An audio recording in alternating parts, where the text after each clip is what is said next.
Hello student, बहुत बहुत स्वागत है आपके अपने यूट्यूब चैनल जुनून एजुकेशन पॉइंट में। देखिए, आज की जो क्लास रहेगी आपकी, आज हम जो वायसराय बने थे भारत के, जैसे कि लॉर्ड कैनिंग जो था वो सबसे पहला वायसराय था। और लॉर्ड कैनिंग के बाद में जो भी वायसराय बने हैं, हम आज उनके बारे में पढ़ेंगे। जिसमें आज का जो टॉपिक जो पहला रहेगा वो हम लॉर्ड मेयो के बारे में पढ़ेंगे। और लॉर्ड मेयो बहुत ही इंपॉर्टेंट है। लॉर्ड मेयो का जो कार्यकाल रहेगा, ठीक है, ये दिया हुआ है इसमें कार्यकाल 1869 से लेके 1872, 1869 से 1872, ठीक है। इसके समय में सबसे इम्पोर्टेंट चीज क्या हुई थी? इसके समय में सबसे इम्पोर्टेंट चीज ये हुई थी कि हमारे भारत के अंदर सबसे पहले जनगणना की शुरुआत हुई थी 1872 में, ठीक है। 1872 में, उसके बाद नियमित जनगणना शुरू हुई थी 1881 में। यानी कि जो सेंसस यानी जो जनगणना की शुरुआत हुई थी, जो 10 साल में जनगणना होती है, 2011 के बाद 2021 में जनगणना नहीं हुई है। यानी लास्ट जो आंकड़े थे हमारे पास 2011 के ही आंकड़े हैं जनगणना के अनुसार। और हर 10 साल में जनगणना का प्रावधान है, लेकिन कुछ कंडीशन ऐसी रही जिसकी वजह से कोविड वगैरह आ गया था। इस वजह से ये जो आंकड़े हैं जनगणना के, वो सही समय पर नहीं आ पाए, ठीक है। तो मेन है, देखिए, जनगणना हुई। और जनगणना किसके समय में सबसे पहले शुरुआत हुई थी इसकी? तो लॉर्ड मेयो के समय में, 1872 में। बहुत इंपॉर्टेंट है, ये प्रश्न कभी भी पूछा जा सकता है।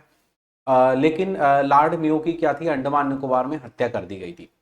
और जब हत्या कर दी गई थी तो फिर एक जनगणना जो थी वो अधूरी रह गई। फिर बाद में दूसरा जो वायसराय बना, ठीक है, 1881 में लॉर्ड रिपिन, ठीक है, लॉर्ड रिपिन बनता है। और लॉर्ड रिपिन के समय में नियमित जनगणना जो थी वो शुरू हुई, ठीक है। तो यही है, इतने बढ़िया क्वेश्चंस हैं। जब आप डिटेल में जाते हो तो आप इन क्वेश्चंस को अच्छे से कर पाते हो, ठीक है। एक एक चीज हम क्लियर करते जा रहे हैं कि किस अंग्रेज के समय में क्या महत्वपूर्ण कार्य हुआ था। तो देखिए, हमने जो पिछली क्लास में पढ़ा है उसका हम जल्दी से रिकॉल करते हैं। उसके बाद में फिर हम इन सभी वायसराय के बारे में पढ़ेंगे, ठीक है। 1857 की क्रांति लॉर्ड कैनिंग के समय में हुई थी। और वहीं से हम आगे की चीजें पढ़ने वाले हैं लॉर्ड कैनिंग के बाद से, ठीक है। तो हमने क्या क्या पढ़ा था पिछली क्लास में, जल्दी से मैं रिकॉल करा देता हूँ। हमने पिछली क्लास में सर जॉन लॉरेंस के बारे में पढ़ा था। सर जॉन लॉरेंस का कार्यकाल मैंने आपको याद कराया था चोर चीफ से, ठीक है। जॉन जो है वो समुद्री टेलीग्राफ के लिए समुद्री टेलीग्राफ सेवा मैंने आपको बताई थी, 65 मैंने आपको बताया था। और चोर चीफ यानी कि चोरी करके चीफ मिनिस्टर के यहाँ चोर आ गए, चीफ मिनिस्टर के यहाँ चोरी करके ले गए। और जॉन जॉन ने भी देखा और वो शोर मचाने लगा, ठीक है। तो सर जॉन को याद रखना है, लॉरेंस को, ठीक है। इसके अलावा हमने और क्या पढ़ा था? हाँ, सबसे इम्पोर्टेंट चीज हमने लॉर्ड कैनिंग के समय में पढ़ी थी। लॉर्ड कैनिंग का जो कार्यकाल था वो 56 से लेके 62, जिसमें हमने लेजा चैन से याद करा था। और ऐसा कहना, कैनिंग कैनिंग लॉर्ड कैनिंग। और लॉर्ड कैनिंग का विवाह हुआ था, मान लीजिए, एक विधवा से। तो विधवा पुनर्विवाह अधिनियम बहुत इंपॉर्टेंट है। इसे दहेज में एलजी की टीवी मिली थी, इसलिए मैंने आपको बताया कि 1856 में विधवा पुनर्विवाह अधिनियम है। इसको दहेज में कागजी नोट मिल गए, तो कागजी नोटों का प्रचलन इसके समय में हुआ था। डाक टिकट कराची में छापा था सबसे पहले, तो वो भी हमने इसके बारे में पढ़ा है। और महारानी विक्टोरिया के एक घोषणा करी थी जिसके अनुसार सारा जो अधिकार थे वो ब्रिटिश क्राउन के हाथों में चले गए थे। आईपीसी सीआरपीसी की जो संहिता है, तो वो लॉर्ड मेकाले की, वो इसी के समय में अलाउ की कर दी गई थी। और इसके अलावा इसके समय में लॉर्ड केनिंग के समय में ही विल्सन के द्वारा पहली बार आयकर लगाया गया था 61 में, ठीक है। तो ये चीज़ हमने पढ़ी थी। फिर हमने पढ़ा था यहाँ पर लॉर्ड डलहौजी के बारे में, कि भाई लॉर्ड डलहौजी के समय में ट्रेन चली थी। और ट्रेन की अगर हम बात करते हैं तो मुंबई से थाने के बीच में 34 किलोमीटर, केवल 34 किलोमीटर की दूरी जो है इस रेलगाड़ी से तय की गई थी। ये नॉर्मली ज़्यादातर सब स्टूडेंट्स को पता रहता है, पर पहली बार दुनिया के अंदर, विश्व के अंदर 1825 में ट्रेन चली थी, ठीक है। तो हमारे यहाँ 1853 में सबसे पहले रेल चली है, बट विश्व के अंदर हम देखेंगे तो 1825 में चली थी। और डलहौजी के बारे में ये है कि इसने सबसे पहले सतारा को अड़पा था और आखिरी में अवध को अड़पा था, ठीक है। और डलहौजी की अगर हम बात करते हैं, यहाँ 48 से लेके 56 रूफ लॉज मैंने आपको याद कराया था कि एक लॉज है, उसकी रूफ पर हौजी बनी हुई है बहुत सारी, यानी टंकी रखी हुई है पानी की, वो मैंने आपको बताया था, ठीक है। इसके अलावा हमने शिक्षा का बुड डिस्पैच कानून भी पढ़ा था। लार 54 में शिक्षा का बुड डिस्पैच कानून भी लाया गया था, वो बहुत महत्वपूर्ण है। और भारतीय नागरिक सेवा हेतु प्रथम प्रतियोगिता, और यहाँ पर हमने डलहौजी के समय में एक और महत्वपूर्ण चीज पढ़ी थी, पीडब्ल्यूडी विभाग की स्थापना। ठीक है, पीडब्ल्यूडी विभाग की स्थापना की गई थी। और इसी की समय में पहली बार अगर देखा जाए तो सिविल सर्विसेज की भारतीय नागरिक हेतु प्रथम प्रतियोगिता परीक्षा का आयोजन किया गया था। ठीक है, लॉर्ड विलियम बेटिंग के समय में यह था कि भारतीयों के लिए अनुमति दे दी गई थी कि भारतीय भी उच्च पदों पर भर्ती के लिए कोशिश कर सकते हैं, बट एग्जाम जो डलहौजी के समय में हुआ था। ठीक है, इसके अलावा और हमने क्या पढ़ा था, हमने पोस्ट ऑफिस एक्ट पढ़ा था 54। ठीक है, शिक्षा संबंधी सुधार के लिए बुड डिस्पैच कानून मैंने आपको बताया था। ठीक है, कुशासन के आधार पर ये दोबारा से वही चीज हमने पढ़ी थी डलहौजी के बारे में। और लॉर्ड होर्डिंग्स है, Lord hoardings sir Rory hoarding को देखकर रो रही थी रूफ पर। कौन रो रही थी? रीना रो रही थी, क्योंकि उसको बहुत बुरा लग रहा था। तो एलन वरो मैंने आपको बताया था, और रोरी रूफ यानी 44 से 48 इसका कार्यकाल याद कराया था। इसके अलावा आंगल सिख युद्ध मैंने आपको बताया था, सिख रेल की रूफ पे चढ़े हुए थे, तो मैंने 45 और 48 भी याद कराया था। ठीक है, ऑकलैंड है, कहता है मुझे रन करने दो, तो 36 से लेके 42 इसके समय में सबसे महत्वपूर्ण काम क्या हुआ था? ग्रांड ट्रंक रोड बनी थी। ठीक है, चार्ल्स मेडकॉफ को क्यों पढ़ा था? कॉफी मिली मुझे, क्योंकि ये समाचार पत्र का मुक्तिदाता इसको कहा जाता है। ठीक है, कलकत्ता मेडिकल कॉलेज है, मेघालय शिक्षा पद्धति 1833 का चार्टर है, ये सब लॉर्ड विलियम बेटिंग के समय में हुए थे। विलियम की बेटी सती हुई थी, मैंने आपको बताया था, तो सती प्रथा विरोधी कानून 1829 में लॉर्ड विलियम बेटिंग के समय में आया था। इसके अलावा एम्स हर्स्ट एम्स हॉस्पिटल, नाम नो फी, यानी कि आप नाम लोगे तो कोई फी नहीं लगेगी एम्स में। ऐसा पिंडारियों का दमन लॉर्ड हेस्टिंग ने किया था, ये भी हमने पढ़ा था। और लॉर्ड हेस्टिंग का जो कार्यकाल है, तुम नीम पे चढ़ो, ऐसे याद कराया था। और लॉर्ड मिंटो है, शोक टाइम मैंने आपको बताया था, मिंटो फ्रेश क्राफ्ट, दिमाग की बत्ती जलाओ। हालांकि लॉर्ड मिंटो द्वितीय भी आगे आएगा। ठीक है, इसके अलावा हमने लॉर्ड बेले जली से दुनिया जली, क्योंकि सहायक संधि के लिए जाना जाता है। सर जॉन शोर को में भी याद कराया था मैंने, बॉम्ब पफी से आपको याद कराया। ठीक है, तो ये सारी चीजें जो हैं, जो हमने पिछली क्लास में पढ़ी थी, उसका एक फास्ट मैंने रिकॉल करा दिया। बढ़िया से आप इनको याद रखिए, एक एक अंग्रेज को याद रखिए, क्योंकि यहाँ से प्रश्न बनते ही बनते हैं। ठीक है, तो चलिए नए टॉपिक पे अपन चलते हैं, जो आज हमें पढ़ना है उसके बारे में देख लेते हैं, लॉर्ड मेयो के बारे में। देखिए यहाँ पे लिखा हुआ है लॉर्ड मेयो, और 69 से लेकर 72 इसका कार्यकाल रहेगा। ठीक है, किसका? लॉर्ड मेयो का। तो यहाँ पर लॉर्ड मेयो का कार्यकाल 69 से लेकर 72 है, और इसके समय में क्या क्या इंपोर्टेंट चीजें हुई वो हम पढ़ेंगे, बट सबसे पहले मैं याद कराता हूं आपको इसका कार्यकाल। जैसे 69 और 72 लिखा है, 69 और 72 के लिए ऑब्जेक्ट याद रखना है, गोपी और काना।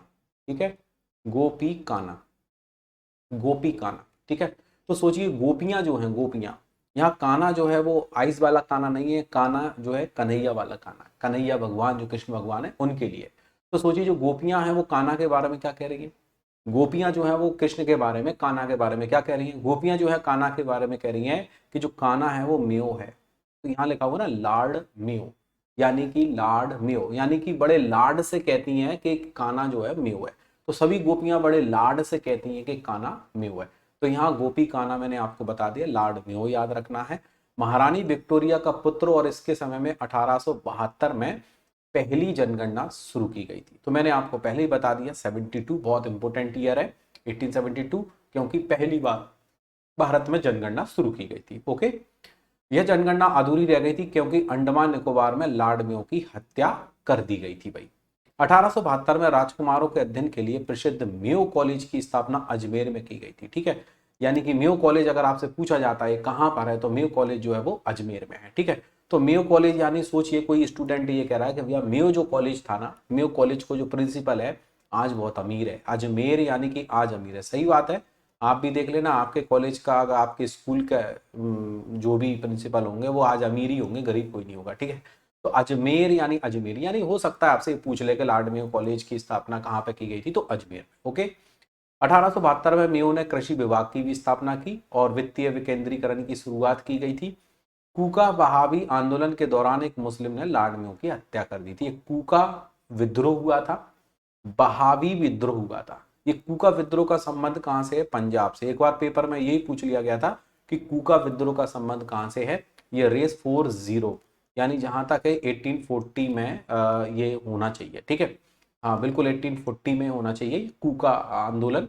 और वहाबी आंदोलन है इसको 20। ठीक है, तो ये 20 है, तो 1820 के लगभग। ठीक है, एक बहावी आंदोलन था और एक कूका आंदोलन था। ठीक है, अब यहाँ पर क्या है, देखिए कूका एवं बहावी आंदोलन के दौरान एक मुस्लिम ने लॉर्ड मेयो की हत्या कर दी गई थी, क्योंकि यहाँ पर देखो 1869 और 72 है। ठीक है, तो यहाँ पर क्या है कि देखिए थोड़ा सा ईयर क्या है, बहुत ज़्यादा वो है पुरानी है, इसमें दिख रही है आपको, और ये 20 भी दिख रहा है। लेकिन क्या है कि ये जो ईयर है, ठीक है, तो ये पहले से ही आंदोलन चला आ रहा होगा और बाद में जाके ये जो है इसकी हत्या कर दी। क्योंकि अभी आगे आपको इसी फाइल के अंदर जो मैं आपको पढ़ा रहा हूँ, उन्हीं नोट्स में आप आगे देख लेना, एक टेबल दी गई है। उस टेबल में जो भी आंदोलन हुए थे, ठीक है, जो भी आंदोलन हुए थे उनकी पूरी लिस्ट दी गई है। ठीक है, जिसमें मैंने कूका आंदोलन भी दिया है और बहावी आंदोलन भी दिया है। ठीक है, तो आप अपने स्तर पर इसको देख लेना, चेक कर लेना, कहीं ये 1940 और 1920 तो बहुत आगे हो जाएगा जहां तक है। ठीक है, तो होना इसी समय में होना चाहिए, क्योंकि पहले होगा तो वो आंदोलन तो चल ही रहा था, अंग्रेजों का सामना बहुत पहले से कर ही रहे थे, तो बाद में जाके इसको कहने का मतलब हत्या कर दी गई, क्योंकि परेशान तो बहुत पहले से थे, 10-20 साल से परेशान थे जी, उस हिसाब से अपन इसको थोड़ा ध्यान रखेंगे। ठीक है, क्योंकि कूका आंदोलन जो है कंफर्म है मुझे, 40 तो लास्ट में आना ही आना है, 40 तो उसमें आना ही आना है, पंजाब से संबंधित है, बिल्कुल आएगा। बट ये 1940 बहुत आगे हो जाएगा भैया ना, आंदोलन पहले होगा और उसका परिणाम बाद में हो सकता है, क्योंकि पहले से आंदोलन चल रहा होगा, फिर आंदोलन धीरे धीरे चलता रहा और बाद में जाके इसकी हत्या भी कर दी गई। तो ये दो आंदोलन के नाम दिए ना, इसलिए मैं उनकी ईयर आपको बता रहा हूँ, और बाकी का आगे आपको पूरी लिस्ट भी दी और मैं भी आपको उसको इसको भी याद कराऊंगा, ये इसके ऑब्जेक्ट्स भी मैं आपको याद करा दूंगा नेक्स्ट टाइम। ओके, अब देखते हैं, अपन आगे बढ़ते हैं। यहाँ पर लिखा है लॉर्ड नॉर्थब्रुक। देखो नॉर्थब्रुक के समय में कुछ ज्यादा खास नहीं है, नॉर्थब्रुक का बस केवल हमें कार्यकाल याद रखना है। ठीक है, 72 और 76। तो यहाँ पर हम 72 का ऑब्जेक्ट क्या बनाएंगे, 72 का ऑब्जेक्ट बनाएंगे कोना। ठीक है, और 76 का ऑब्जेक्ट बना देंगे हम काजू। ओके, तो यहाँ पर हमारी जो ट्रिक बनेगी कोने में काजू, फिर क्या बन गई, कोने में काजू। ठीक है, तो यहाँ पर नॉर्थ बुक जो लिखी है, इस नॉर्थ बुक को हम बोल देंगे नोटबुक। ओके, नॉर्थ बुक को क्या बोल देंगे, नॉर्थ बुक को बोल देंगे हम नोटबुक, इसको बोल देंगे हम नोटबुक। तो नोटबुक से कैसे याद आएगा, यहाँ पर सोचिए एक लड़का है, वो कोने में बैठ के काजू खा रहा है। ठीक है, एक लड़का है वो कोने में बैठ के क्या कर रहा है, काजू खा रहा है, और उसकी जो नोटबुक है वो साइड में पड़ी हुई है। नोटबुक साइड, पिताजी ने देखा, सोचा कि बेटा पढ़ रहा होगा, मैं रूम में देख के आता हूँ, तो उसकी नोटबुक तो साइड में पड़ी थी, बट वो कोने में बैठ के क्या कर रहा था, कोने में बैठ के काजू खा रहा था बढ़िया आराम से, नोटबुक साइड में पड़ी हुई थी। पिताजी ने सोचा पढ़ रहा होगा, लेकिन वो नोटबुक साइड में पड़ी। ठीक है, तो नॉर्थ ब्रुक यहाँ पे शब्द दिया हुआ है, इस नॉर्थ बुक को आप नोटबुक से याद कर लीजिए, जिससे आपको ये उसकी ईयर याद हो जाए। ठीक है, लॉर्ड लिटन की अगर हम बात करते हैं, इस लिटन को रिटन से याद कर। ठीक है, इस लिटन को कैसे याद रखना, इस लिटन को रिटन से याद करना। देखिए यहां पर लिखा है 76 और 80। अब लॉर्ड लिटन क्या है भैया, प्रसिद्ध साहित्यकार माना गया है। लॉर्ड लिटन को प्रसिद्ध साहित्यकार माना गया है, क्योंकि ये राइटिंग करता होगा, लिखता होगा, इस वजह से इसको प्रसिद्ध साहित्यकार कहा गया है। किसको, लॉर्ड लिटन को। ठीक है, अब यहाँ पर लिटन से कैसे याद रखेंगे कि जैसे कोई किसी भी स्टूडेंट का अगर कोई रिटन एग्जाम होता है, ठीक है, तो रिटन एग्जाम में वो स्टूडेंट का अगर थ्योरी लिखनी होती है, तो अगर उसको कुछ भी नहीं आता होगा ना, तो आप देखना वो क्या बन जाता है, साहित्यकार बन जाता है बहुत बड़ा। मतलब अंग्रेजी नहीं भी आती होगी तो अंदर से आने लगती है, कुछ भी अनाप शनाप कुछ भी लिख देता है वो। ठीक है, यानी वो क्या बन जाता है, साहित्यकार। तो लॉर्ड लिटन को हम कैसे याद रखेंगे, रिटन से याद करेंगे। रिटन परीक्षा में हर कोई साहित्यकार बन जाता है। ठीक है, तो प्रसिद्ध साहित्यकार था लॉर्ड लिटन, ये महत्वपूर्ण है। ओवेन मेरेडिथ के नाम से इसे जाना जाता है, ओवेन मेरेडिथ भी कहा गया है। और उसके काल में 1876-78 में बंबई व मद्रास में भयंकर अकाल पड़े, और उसके काल में महारानी विक्टोरिया को केसरे हिंद की उपाधि देने के लिए 1877 में शानदार पहला दिल्ली दरबार का आयोजन किया। तो यहाँ पर आपको एक बहुत ही इंपॉर्टेंट चीज यहाँ पे मिल जाती है, बहुत ही महत्वपूर्ण फैक्ट मिल जाता है कि पहली बार दिल्ली दरबार का जो आयोजन किया गया था तो वो कहाँ पर किया गया था भाई, पहली बार, यानी कब किया गया था, 77 में। ध्यान रहे 3 दिल्ली दरबार आयोजित किए गए थे। ओके, 3 दिल्ली दरबार थे, एक था आपका 1877 1877, एक था 1903 में और एक था 1911 में। यानी ये 3 दिल्ली दरबार आयोजित किए गए थे, 1877, 1903 और 1911। ठीक है, अब यहाँ पर ये जो लॉर्ड लिटन है 76 से लेके 80 तक आपको याद रखना है, प्रसिद्ध साहित्यकार था, ये याद रखना है। बंबई व मद्रास में भयंकर अकाल पड़े और उसके काल में महारानी विक्टोरिया ने केसरी हिंद की उपाधि देने के लिए ये दिल्ली दरबार का आयोजन किया गया था, लेकिन महारानी आई नहीं थी भाई। ठीक है, तो पहला दिल्ली दरबार है लेकिन महारानी विक्टोरिया आई नहीं थी, ये भी हमें पता होना चाहिए। अब देखो, मैंने इसका कार्यकाल याद करा दिया, अब इसका भी कार्यकाल में आपको याद करा देता हूं। ठीक है, तो यहाँ पर 76 और 80 है, तो यहाँ पर 76 का हमने ऑब्जेक्ट बना दिया केजी। ठीक है, और 80 लिखा है तो इसका ऑब्जेक्ट बना दिया हमने फांसी, केजी फांसी। केजी फांसी से हम कैसे याद रखेंगे, सोचिए कोई केजी कॉलेज था। ठीक है, सोच लीजिए, बस केवल कल्पना कर लीजिए, कोई केजी कॉलेज था और ये जो केजी कॉलेज है इसके सारे छात्र पास हो गए, बाकी के दूसरे जितने भी कॉलेज थे सब फेल हुए।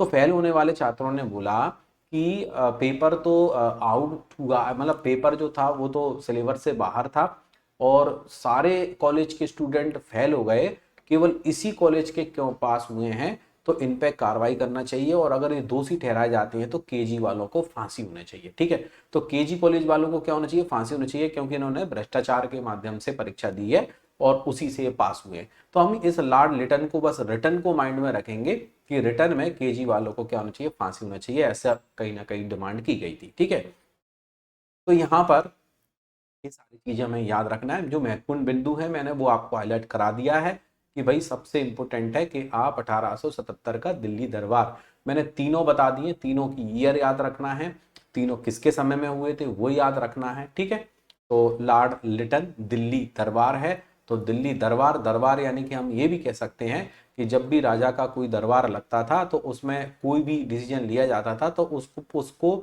एक रिटर्न करने के लिए, ठीक है, एक रिटर्न करने के लिए एक पहले से ही व्यक्ति बैठा रहता था जो राजा की सारी आज्ञाओं को लिपिबद्ध करता था।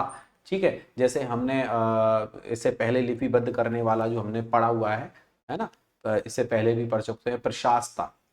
ठीक है, प्रशास्ता हमने पढ़ा है, एक शब्द आपको याद होगा, प्रशास्ता। ओके, चलिए आगे बढ़ जाते हैं।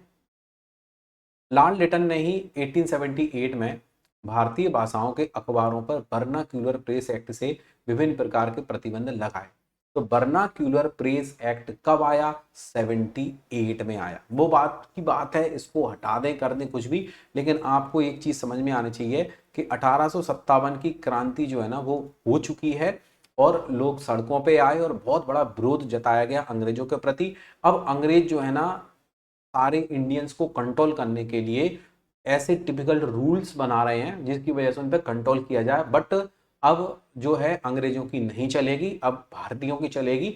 तो इस वजह से ये क्या है, कुछ ना कुछ ऐसे रूल्स लगा रहे हैं, लेकिन अब जो है भारत का जो प्रत्येक व्यक्ति है वो जाग चुका है और अंग्रेजों का कैसे भी करके विरोध हो रहा है। इस वजह से धीरे धीरे जो है इनके द्वारा ये जो कार्य किए जाएंगे लेकिन वो आगे सक्सेसफुल नहीं होंगे और फिर हमें अंत में आजादी मिल जाएगी। ठीक है, तो यहां पर क्या हुआ, भारतीय भाषाओं के अखबारों पर वर्नाक्यूलर एक्ट आया और 78। ठीक है, अब ये 78 को जरूर हमें याद रखना। ठीक है, वर्नाक्यूलर से हमें ऐसे भी याद कर सकते हैं, वर्नाक्यूलर कॉफी, 78 का हमने ऑब्जेक्ट बना लिया कॉफी।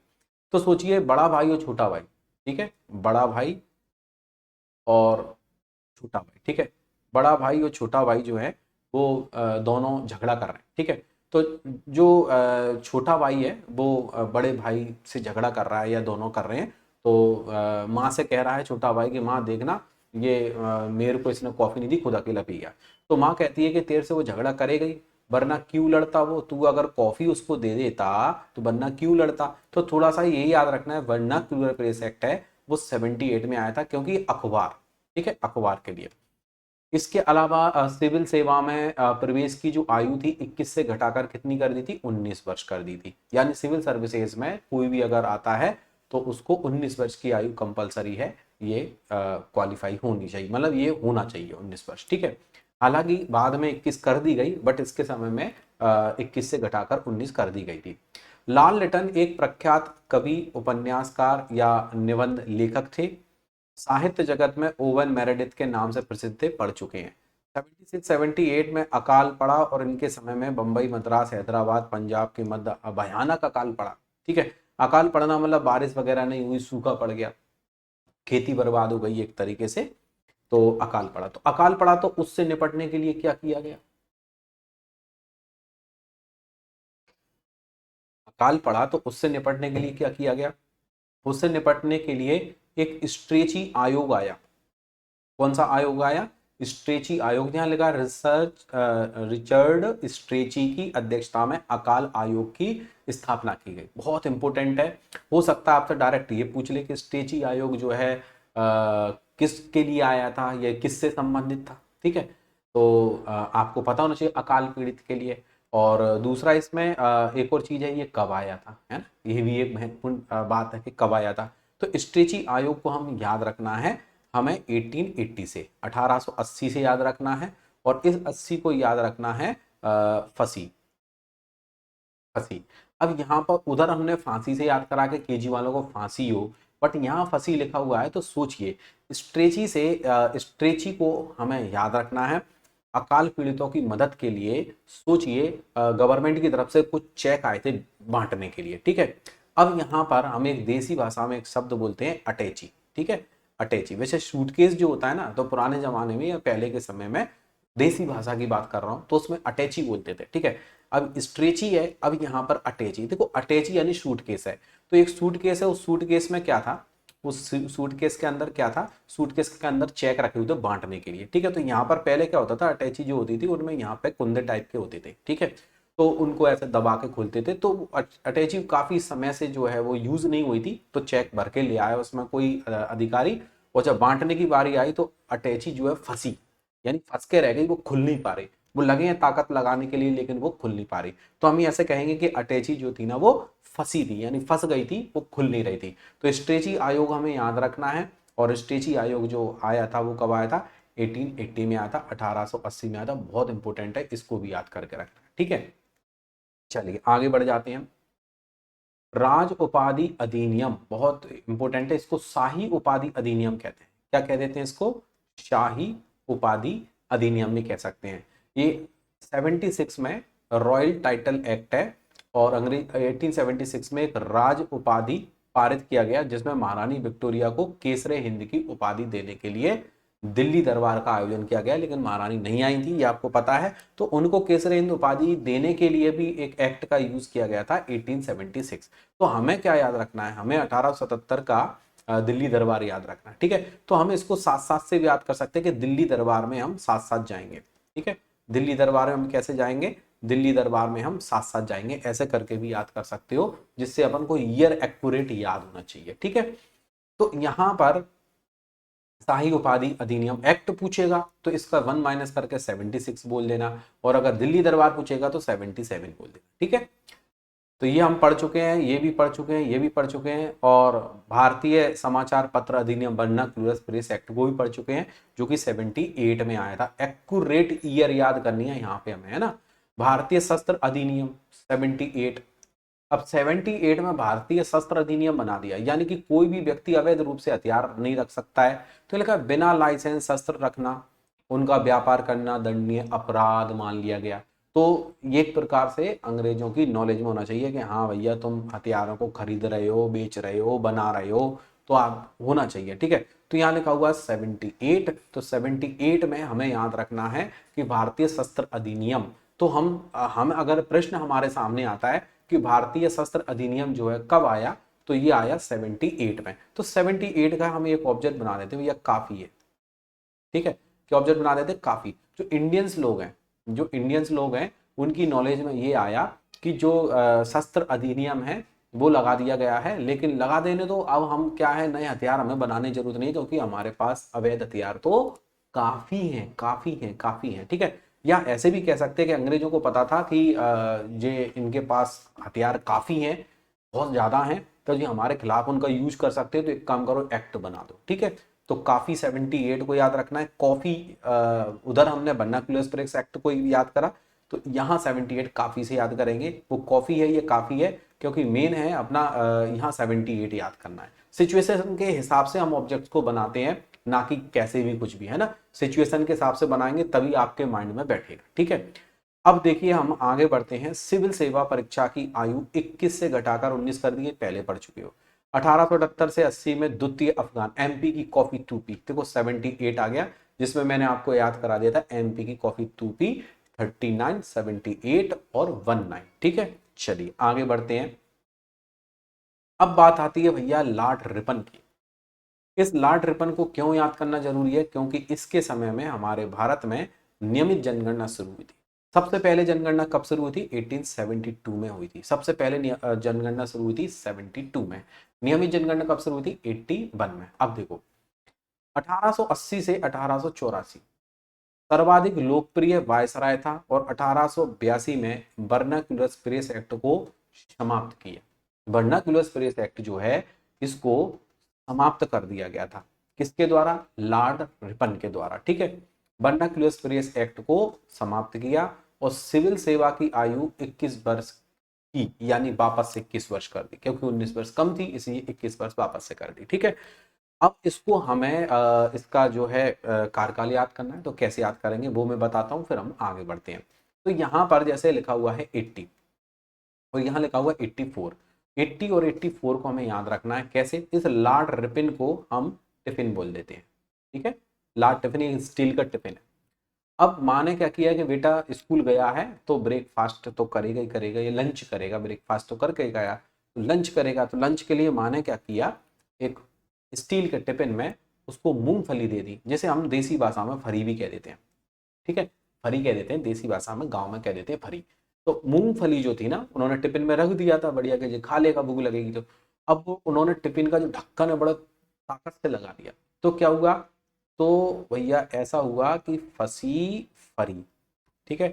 फंसी फरी, यानी जो फरी जो थी ना वो टिफिन में फंस गई थी, वो टिफिन खुल नहीं रहा था, ठीक है। पूरी ताकत से लगा था वो खोलने के लिए, खुल नहीं रहा था। हो सकता है आपके साथ भी ऐसा कभी हुआ हो कि जो स्टील का टिफिन है बहुत टाइट लग गया हो, फिर आपने उसमें काफी कुछ कोशिश करी हो, है ना, और फिर उसको ठोक पीट के कैसे भी करके लास्ट में जब वो खुल भी गया हो तो बड़ी खुशी भी हुई होगी कि हाँ चलो थैंक गॉड खुल गया, ठीक है।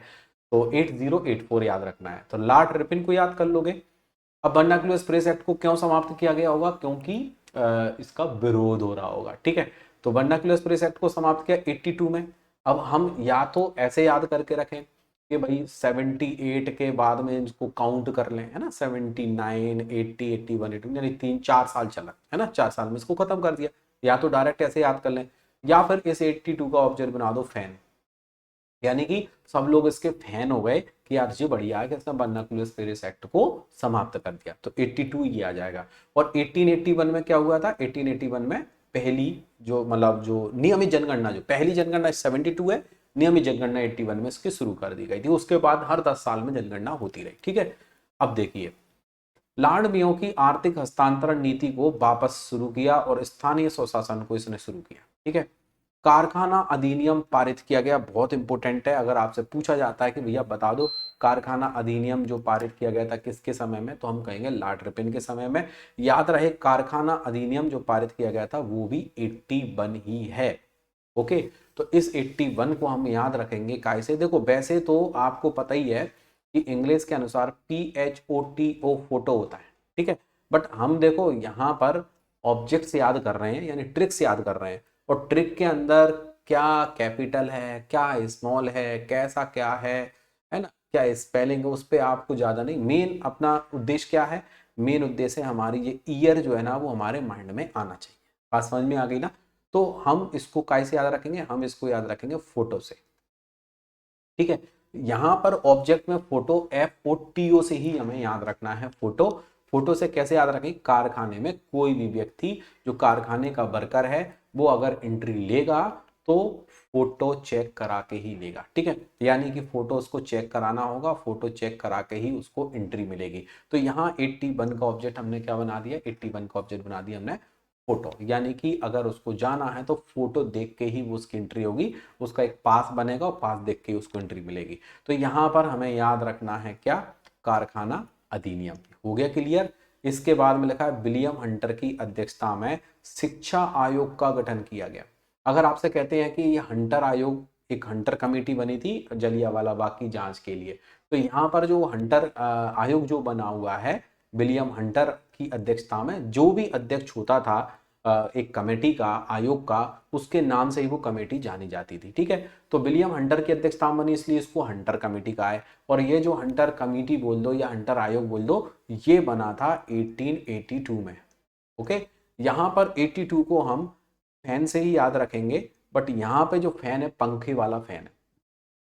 ठीक है, और विलियम हंटर लगा हुआ है, विलियम हंटर है, तो विलियम हंटर से हमें ऐसी कल्पना करनी है कि एक लड़का है, वो घर पे बैठ के पढ़ाई कर रहा है, मतलब पढ़ रहा है बेचारा, बैठ के पढ़ रहा है, पढ़ रहा है, लेकिन उसका जो पंखा है, फैन है, ठीक है, जो सोच लीजिए कि ऊपर छत वाला जो पंखा है बार बार बंद हो जाता है, तो बार बार बंद हो जाता है, तो वो उसको आदत पड़ गई है, जब तक उसमें दो चार पढ़े नहीं तो वो चालू नहीं होता। ठीक है, पहले के समय में बड़ी बड़ी टीवी आती थी, वो टीवी में क्या होता था, चलते चलते लाइनिंग वगैरह आ जाती थी, तो कई बार क्या होता था जब पुरानी हो जाती थी ना, तो उसको ऊपर से ऐसे ठोकते थे तो लाइन सही हो जाती थी। ठीक है, तो बस ऐसा ही है कि यहाँ पे जो पंखा बार बार बंद हो जाता है, तो वो लड़का क्या करता है, एक हंटर उसने पास में रख लिया कि मैं कब तक उठ उठ के परेशान होऊंगा, तो उसने हंटर लिया, हंटर लेकर सीधा पंखे में मार देता था। ठीक है, तो सीधा फैन में उसने हंटर मारा और पंखा चालू। ठीक है, क्यों, क्योंकि वो पढ़ रहा है ना बेचारा, पढ़ रहा है, तो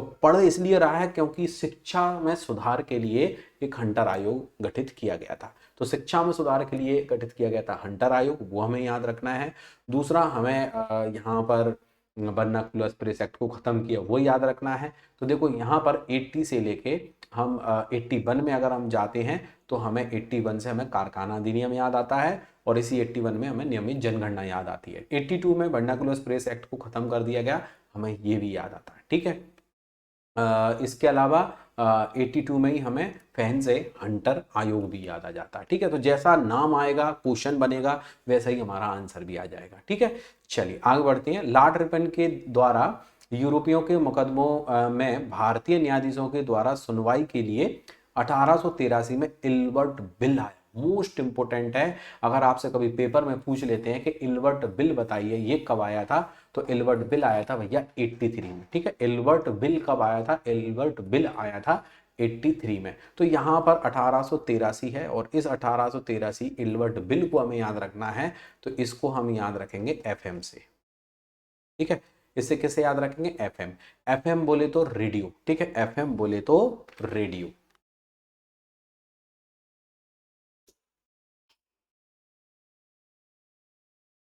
ओके, तो एफएम बोले तो रेडियो हमें याद रखना है कि एफएम पर इल्बर्ट बिल के बारे में बताया जाता है, इल्बर्ट बिल के बारे में जानकारी दी जा रही है। तो काय पे दी जा रही है भैया, एफएम पे दी जा रही है, नहीं रेडियो पे दी जा रही है। ठीक है, इतना याद रखेंगे। बिल के, इल्बर्ट बिल के अनुसार भारतीय न्यायाधीश अंग्रेजों के मुकदमे सुन सकते हैं। देखो इसका मतलब क्या है कि भारत में अंग्रेज हैं, वो अपना अब मनमानी कर रहे हैं, तो अब वो भारत में रह के वो क्या है कि उन पे अगर कोई अपराध सिद्ध होता था, तो वो उन्हें यूरोप में उनकी सुनवाई होती थी, वो यूरोप में स्ट्रिक्टली उन पे कहीं ना कहीं उनको जो भी अपराध किया उसकी सजा मिल जाती थी। लेकिन इन्होंने क्या दिमाग लगाया अंग्रेजों ने कि हम भारत में रह के कोई भी अपराध करेंगे तो भारतीय न्यायाधीशों के द्वारा ही हमारी सुनवाई हो जाएगी, क्योंकि भारतीय न्यायाधीश को बनाने में भी उनका कुछ ना कुछ योगदान होगा, और इस वजह से वो यहीं का यहीं मैटर सुलटा लेंगे, ऊपर जाएगा ही नहीं यूरोप में, समझ रहे हो। तो इस वजह से क्या हुआ, विरोध हुआ इस इल्बर्ट बिल का, कि हम ये इल्बर्ट बिल को यहाँ पे नहीं चलने देंगे। क्यों, क्योंकि इस इल्बर्ट बिल को चलाने से अंग्रेज अपनी मनमानी करेंगे, अपराध कर भी लेंगे और छूट भी जाएंगे, नहीं। तो इल्बर्ट बिल को बाद में जाके इसको फेल कर दिया गया, मतलब ये सक्सेसफुल नहीं हुआ, इसका भी विरोध किया।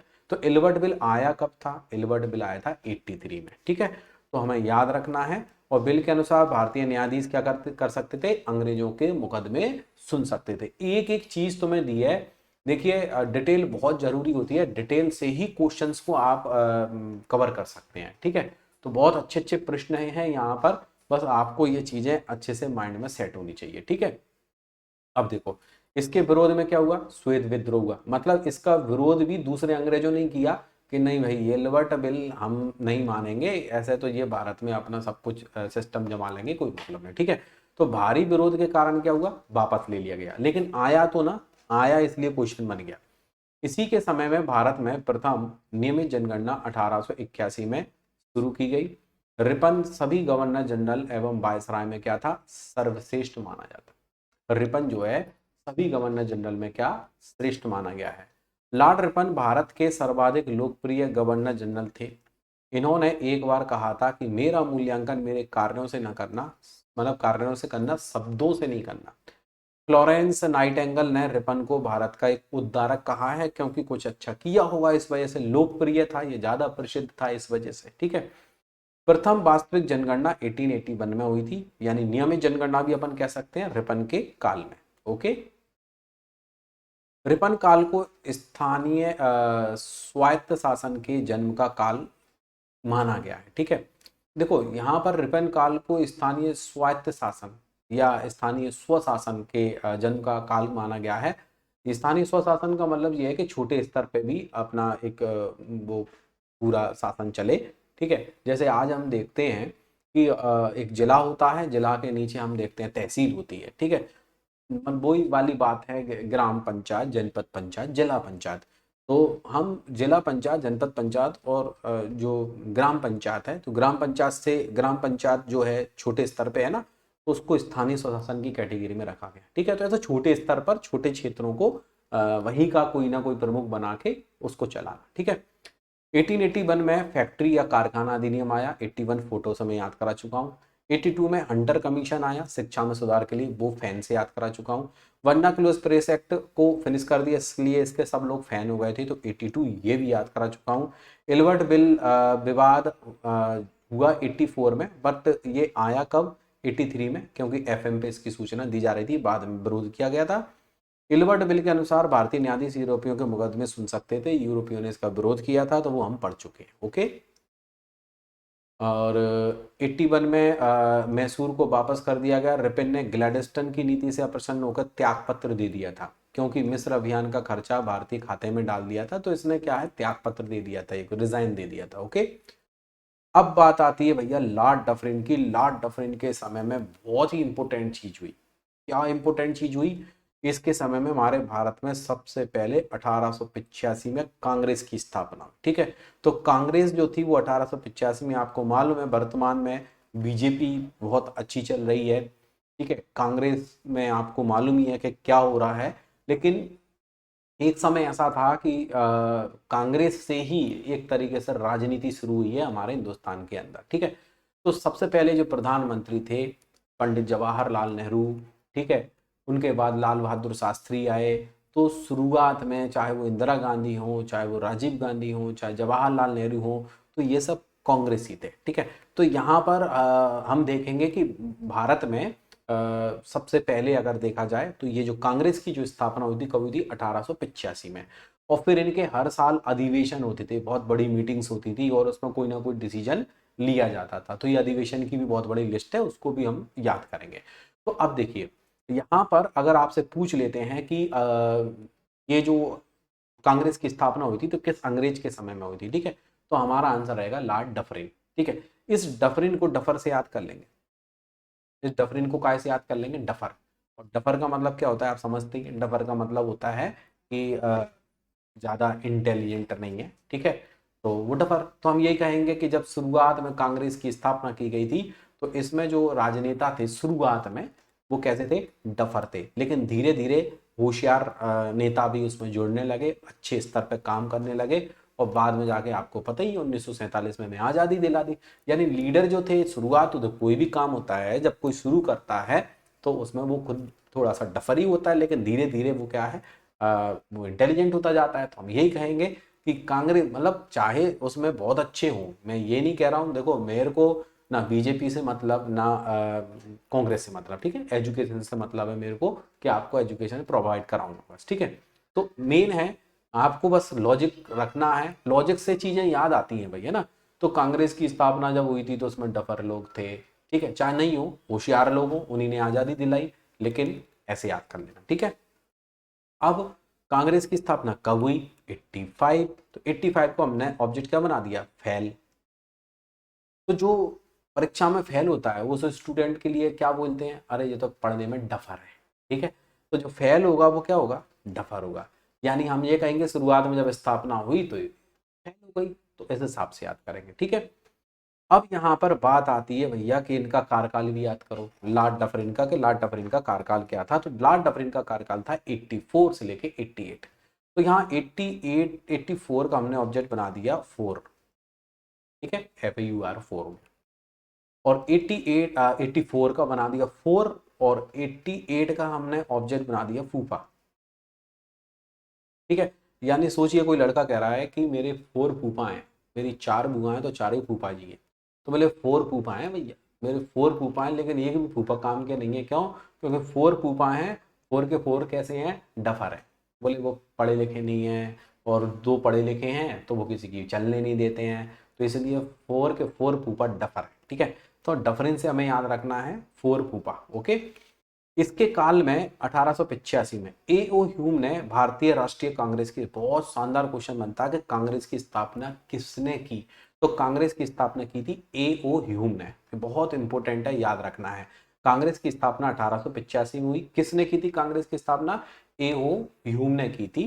तो A.O. ह्यूम ने तो कांग्रेस की स्थापना की थी 1885 में, लेकिन कांग्रेस की जब स्थापना हुई थी इसके सबसे पहले 2 अध्यक्ष बने थे, ठीक है, सबसे पहले अध्यक्ष बने थे व्योमेश चंद्र बनर्जी, ओके, व्योमेश चंद्र बनर्जी। ये कांग्रेस के सबसे पहले अध्यक्ष थे, ओके। तो ये आपकी नॉलेज में होना चाहिए भाई, है ना। अब जैसा प्रश्न वैसा आंसर, क्योंकि पेपर के अंदर जब वो क्वेश्चन बनाए, मतलब प्रश्न पूछा जाएगा, तो वो दोनों ही ऑप्शन में देगा। अगर वो ये पूछ रहा कांग्रेस की स्थापना किसने की, तो A.O. ह्यूम ने की। अगर तो कांग्रेस के स्थापना के समय प्रथम अध्यक्ष कौन थे? व्योमेश चंद्र बनर्जी। तो फर्स्ट जो अधिवेशन हुआ था 85 में ही, तो व्योमेश चंद्र बनर्जी को ही पहला अध्यक्ष बनाया था, ठीक है। एक मिनट।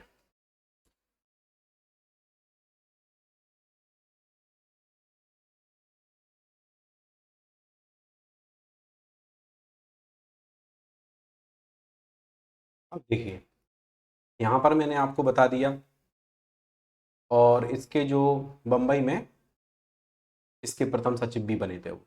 कांग्रेस की स्थापना का उद्देश्य, अब यहाँ पे कांग्रेस की स्थापना के उद्देश्य दिए गए हैं कि क्या उद्देश्य थे भाई, ठीक है। चलिए आगे बढ़ते हैं। सेफ्टी वॉल्व का सिद्धांत।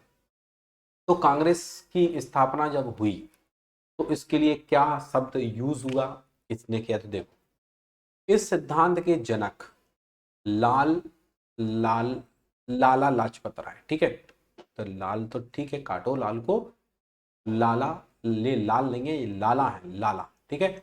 लाला लाजपत राय, शेर पंजाब, पंजाब केसरी, यानी पंजाब केसरी बोल दो, शेर पंजाब बोल दो, लाला लाजपत राय, ठीक है। जिन्होंने अपने पत्र यंग इंडिया में, तो हो सकता है अब जो आगे जाके आपको ये पत्र याद करना पड़े, बुक्स याद कराइए ना कुछ, तो ऐसे कुछ बुक्स भी याद करेंगे हम आधुनिक भारत की, और कुछ पत्र भी याद रखेंगे, ठीक है। तो भाई किसके समय में कौन सा पत्र निकला था वो भी याद रखना है। तो इन्होंने अपने पत्र यंग इंडिया में कहा कि कांग्रेस की स्थापना लॉर्ड डफरिन के मस्तिष्क की उपज थी। कांग्रेस की जो स्थापना की गई तो लॉर्ड डफरिन के मस्तिष्क की उपज थी, ठीक है, ताकि कांग्रेस के रूप में एक ऐसे राजनीतिक संगठन का निर्माण किया जाए जो ब्रिटिश शासन के प्रति संभावित राजनीतिक असंतोष को क्या करे? रोक सके। यानी अंग्रेजों के प्रति असंतोष जो है लोगों में, उसको थोड़ा कम कर सके। तो ऐसा सोचते थे लाला लाजपत राय। तो देखिए यहां पर हम बात करेंगे लाल, पाल और पाल, ठीक है। लाला लाजपत राय, बाल गंगाधर तिलक और बिपिन चंद्र पाल, ये तीनों व्यक्ति जो थे, ये तीनों व्यक्ति गरम दल के नेता थे। ये जो तीनों व्यक्ति थे ये गरम दल के नेता थे, ठीक है। तीनों व्यक्ति गरम दल के नेता थे, ओके। तो ये आपकी नॉलेज में होना चाहिए। लाल बाल पाल कौन है? गरम दल के नेता थे, ठीक है। तो ये जो है, इसमें अगर हम देखें तो राजनीतिक असंतोष, मतलब उन्होंने ये बोला कि ये जो है लॉर्ड डफरिन का करा धरा है, उन्होंने क्लियर कर दिया, है ना, पंजाब केसरी उनको बोलते ही थे। तो यहाँ पर हमें याद रखना, ठीक है। अब देखो एक इंपॉर्टेंट चीज बताता हूँ। 1928 में 1928 में साइमन कमीशन आया। तो साइमन कमीशन यानी कि एक आयोग आया, जिसमें साइमन जो था वो एक अंग्रेज था, और इस साइमन कमीशन का भी विरोध किया गया था। तो इस साइमन कमीशन के विरोध जब कर रहे थे तो लाठीचार्ज का आदेश दिया गया था, ठीक है। तो लाठीचार्ज में लाला लाजपत राय की मृत्यु हुई थी, इनके सिर में जो है लाठी पड़ गई थी, ठीक है, जिसकी वजह से इनकी मृत्यु हो गई थी। तो बोलते हैं लोग कि इन्होंने हेलमेट नहीं पहन रखा था, इन्होंने सेफ्टी का यूज नहीं करा था, है ना, सेफ्टी बॉल, यानी कि सब बोल रहे थे कि सेफ्टी के लिए आप हेलमेट जरूर पहन लो, आप विरोध करने जा रहे हो, लाठी चार्ज हो रहा है, लेकिन इन्होंने नहीं माने और ये चले गए, तो इनके सिर में लाठी लगी और उनकी मृत्यु हो गई, ठीक है। तो ये मैं आपको क्यों बता रहा हूँ, एक तो देखो 1928 का मैंने साइमन कमीशन बता दिया, दूसरा सेफ्टी बॉल और लाला लाजपत राय, इन दोनों को कनेक्ट भी तो करना पड़ेगा, क्योंकि आगे जाके तुम्हें याद आ जाए कि सेफ्टी वॉल्व का सिद्धांत लाला लाजपत राय से संबंधित। ओके, और देखिए एओ ह्यूम ने कांग्रेस का निर्माण ब्रिटिश हित में किया। इस मत का समर्थन आरपी दत्त ने भी और गो लवलकर ने भी बोला। ये गो लवलकर हैं, और गो लवलकर को इतिहास में गुरुजी के नाम से जाना जाता है। ओके, एमएस गो लवलकर हैं ये, और गो लवलकर को इतिहास में गुरुजी कहते हैं, जबकि गुरुदेव जो है वो रविंद्रनाथ टैगोर को कहा जाता है, ठीक है। चलिए आगे बढ़ते हैं। अब यहाँ पे लिखा है भैया तड़ित चालक का सिद्धांत, ठीक है। तो यहाँ पर बात आती है गोपाल कृष्ण गोखले की, ठीक है। गोपाल कृष्ण गोखले गांधी जी के आध्यात्मिक गुरु, ठीक है, आध्यात्मिक गुरु थे Gopal Krishna Gokhale. Okay, Leo Tolstoy Gandhi ji के दार्शनिक गुरु थे। लियो टॉलस्टॉय और फोनिक्स फॉर्म, अफ्रीका में दो आश्रम हैं, ठीक है, जो गांधी जी के द्वारा या गांधी जी से रिलेटेड हैं कुल मिला के, फोनिक्स फॉर्म और लियो टॉलस्टॉय। ओके, तो तड़ित चालक सिद्धांत है, इस सिद्धांत के जनक गोपाल कृष्ण गोखले थे। देखो तड़ित चालक क्या होता है, तड़ित चालक एक इस तरीके से त्रिशूल बना होता है, बिल्डिंग पे आपने देखा होगा, ठीक है। ये तड़ित चालक क्या करता है, तड़ित चालक अगर कोई बिजली आती है तो उस बिजली को भूमि में ट्रांसफर कर देता है, उस बिल्डिंग को नुकसान नहीं होने देता, ठीक है। तो लाइटिंग कंडक्टर जिसे अपन बोलते हैं। तो ये जो तड़ित चालक है इसको हमें याद रखना है, और इस नाम से जोड़ के याद रखना है गोपाल कृष्ण गोखले, ठीक है। तो गोपाल कृष्ण गोखले से देखो मैं कृष्ण जी याद आएंगे। तो कृष्ण जी ने क्या किया था, पूरे पर्वत को अपनी उंगली पर रख लिया था, ठीक है। तो तड़ित चालक का काम किया था कृष्ण भगवान ने कि भैया पर्वत को उंगली पर रख लिया, ऊपर से बिजली कड़क भी रही थी, तो वो पर्वत से और उनकी उंगली से ट्रांसफर होकर जमीन में चली गई थी, ठीक है। ऐसे करके याद कर लो, ठीक है। तो गोपाल कृष्ण गोखले, ओके। अब इन्होंने क्या कहा, इन्होंने कहा कि सरकारी असंतोष से बचने के लिए भारतीयों ने ह्यूम का उपयोग तड़ित चालक की भांति किया है। अगर कांग्रेस का संस्थापक एक अंग्रेज और वरिष्ठ पूर्व अधिकारी नहीं होता तो कांग्रेस को अपने प्रारंभिक काल में ही ब्रिटिश शासन के द्वारा क्या कर दिया जाता, समाप्त कर दिया जाता। यानी कि एक अंग्रेज इसका संस्थापक है, इस वजह से इसको चला रहा है, वरना इसको समाप्त कर देता, ठीक है। मान्य मत यह है कि कांग्रेस पूर्व में ही स्थापित हो चुकी कुछ क्षेत्रीय संस्थाओं का विकसित रूप था। प्रारंभ में तो कांग्रेस की स्थापना के समय वायसराय लॉर्ड डफरिन ने इसकी स्थापना का समर्थन किया था। ओके, किंतु आगे जैसे जैसे कांग्रेस की स्थिति मजबूत होने लगी, कांग्रेस अपनी मांगों को अधिक मजबूती से सरकार के सामने रखने लगी। वैसे वैसे ब्रिटिश सरकार का रूप कांग्रेस के प्रति आलोचनात्मक होता गया। 1888 में लॉर्ड डफरिन ने कहा कि मुझे कांग्रेस का भारतीय जनता के प्रतिनिधित्व का दावा कैसा लगता है, बेबुनियाद लगता है। वास्तव में कांग्रेस मुट्ठी भर लोगों का प्रतिनिधित्व करती है। और उसी प्रकार करजन ने भी कहा कि कांग्रेस अपने पतन की ओर लड़खड़ाते हुए जा रही है। तो ये कुछ स्टेटमेंट है, कुछ विचार हैं, है ना। किसने कहा, लॉर्ड डफरिन ने कहा। तो लॉर्ड डफरिन का स्टेटमेंट याद रखना है कि मुझे कांग्रेस का भारतीय जनता के प्रतिनिधित्व का दावा कैसा लगता है, बेबुनियाद लगता है। और क्यों, क्योंकि ये जो डफरिन है ये कौन है, वायसराय अंग्रेजों की तरफ से जो शासन कर रहा है, तो ये तो बोलेगा ही। उसी प्रकार करजन ने, ये भी करजन वायसराय बनेगा आगे जाके, और ये करजन करवाएगा बंगाल विभाजन। ओके, कांग्रेस अपने पतन की ओर लड़खड़ाती हुई जा रही है, ऐसा विचार था किसका? लॉर्ड करजन का। ओके, प्रारंभ में कांग्रेस ब्रिटिश शासन का विरोध नहीं करके उसे भारतीयों की जरूरत से अवगत कराती थी। ओके, और इसीलिए 1885 से 1905 का जो समय है, ये कांग्रेस का राजनीतिक भिक्षावृत्ति का काल है। भिक्षावृत्ति इसलिए क्योंकि मांग के आराम से बिना किसी लड़ाई झगड़े के काम करवाया जा रहा है। ओके, बट 1905 के बाद में क्या हुआ? 1905 में हुआ था बंगाल विभाजन, और बंगाल विभाजन हुआ था तो लोगों में बहुत ज्यादा रोष आ गया था, बहुत ज्यादा असंतोष हो गया था। तो 1905 से लेके 1919 का जो समय है, इसको बोला गया है उग्रवाद काल। उग्रवाद काल क्यों? क्योंकि लोग जो थे पूरी तरीके से अंग्रेजों के विरोध में आ गए थे कि अंग्रेजों का इरादा ठीक नहीं है। ओके, और 1947 का जो समय है वो गांधीवादी काल माना गया है, क्योंकि गांधी जी यहाँ पे आते हैं और गांधी जी आंदोलन पे आंदोलन करते हैं, और उस वजह से अंग्रेज जो है झुकने पे तैयार हो जाते। ओके, और अंत में 1947 में हमें आजादी मिल जाती है। 1915 में गांधी जी भारत आए। कांग्रेस प्रारंभिक अवस्था में मजदूर समस्या से उदासीन थी। कांग्रेस जो थी वो प्रारंभिक अवस्था में मजदूर समस्या से उदासीन हुआ करती थी।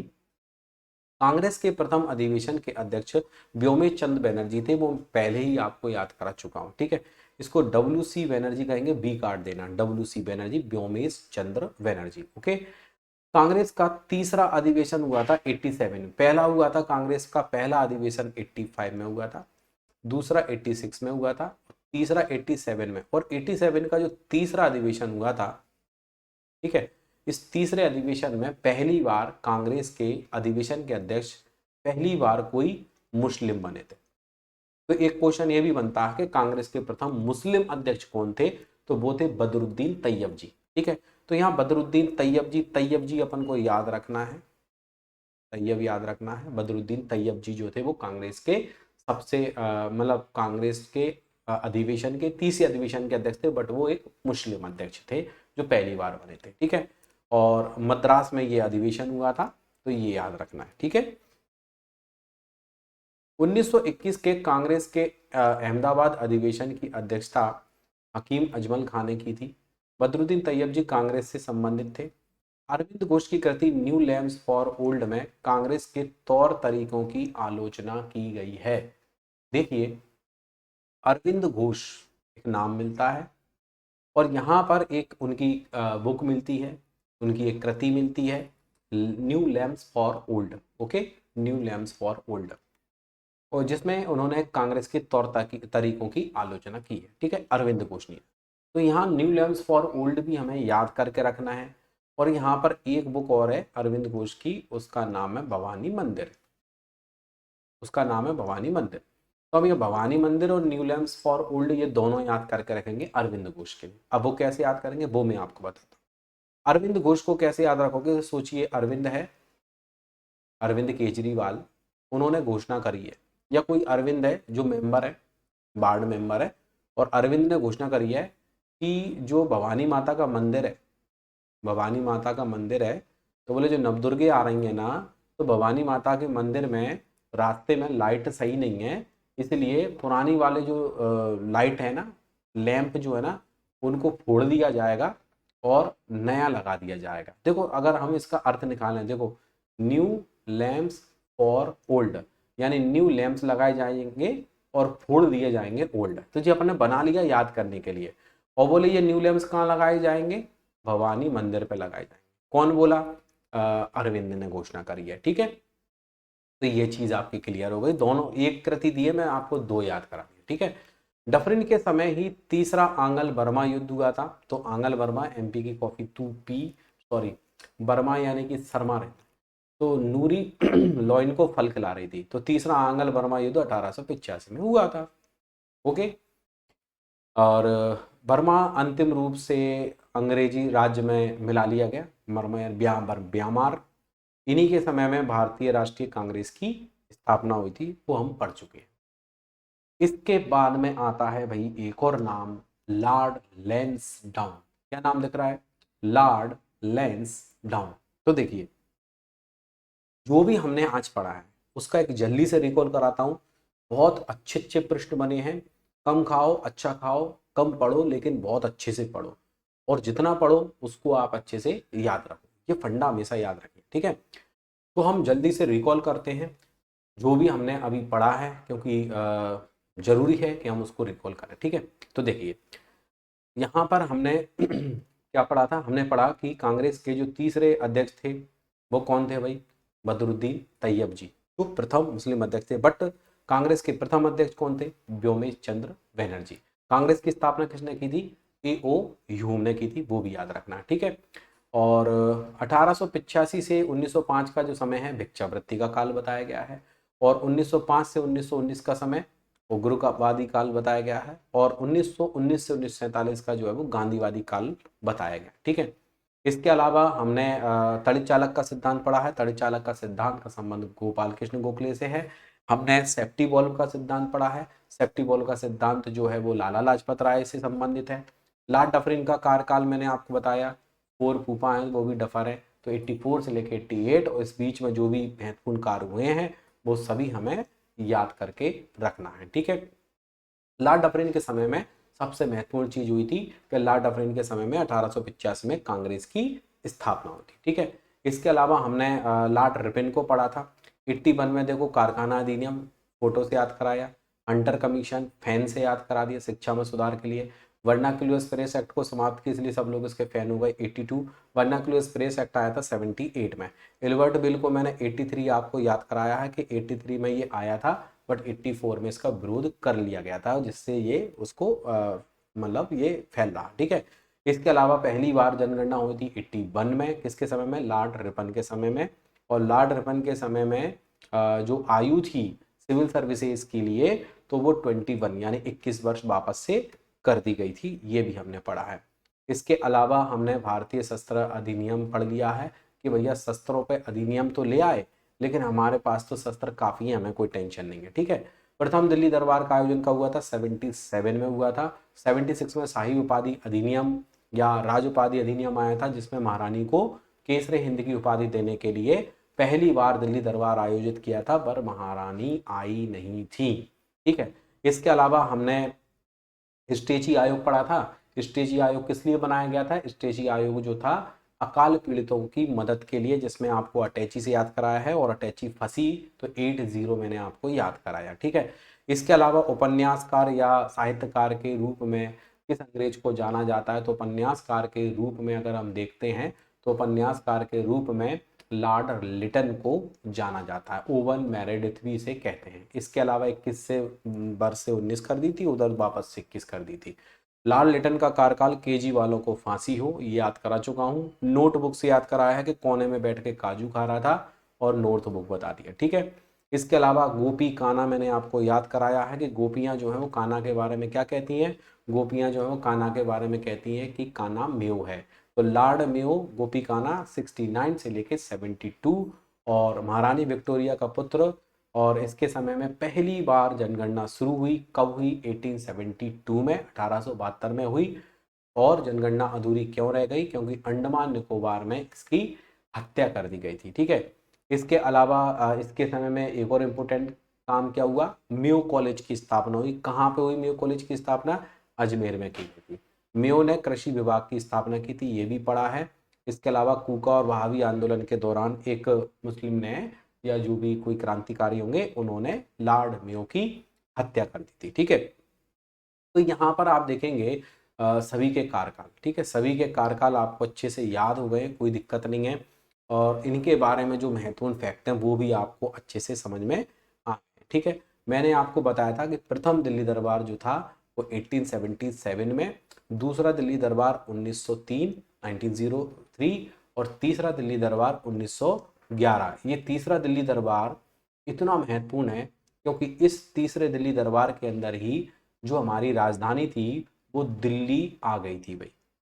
अगर आपसे कहें कि भारत की राजधानी दिल्ली को कब बनाया गया था, तो 1912 में, क्योंकि ये दिसंबर 1911 में ये तीसरा अधिवेशन हुआ था, ठीक है, दिसंबर 1911 में हुआ था। इस वजह से वो अगली साल लग गई थी इसमें। तो लगता है कि 1 साल का गैप क्यों हुआ, तो दिल्ली दरबार का आयोजन किया गया और इसमें हमारी दिल्ली को राजधानी बना दिया गया। तो 1912 में दिल्ली को राजधानी बनाया गया था, क्योंकि 1912 से पहले कलकत्ता जो थी एक तरीके से राजधानी थी, क्योंकि अंग्रेजों ने जो भी कार्य किए आपको मालूम है, और वो कलकत्ता में ही किए हैं, और कलकत्ता में ही बंगाल का ही गवर्नर, बंगाल का गवर्नर जनरल, ये पद सब हमने इसमें पढ़े हुए थे। ठीक है, तो भाई आज की क्लास में काफ़ी कुछ आपको समझ में आया होगा, उम्मीद है। मेरी पूरी पूरी कोशिश है कि आपको बहुत अच्छे से सारी चीज़ें समझ में आए। तो जितना भी आज मैंने आपको पढ़ाया है बढ़िया से आप याद रखेंगे। तो मिलते हैं अगली क्लास में, बस ऐसे ही आप पढ़ते रहिए और रेगुलर अपनी तैयारी करते रहिए। ठीक है, तो मिलते हैं अगली क्लास में। बहुत बहुत धन्यवाद, शुक्रिया।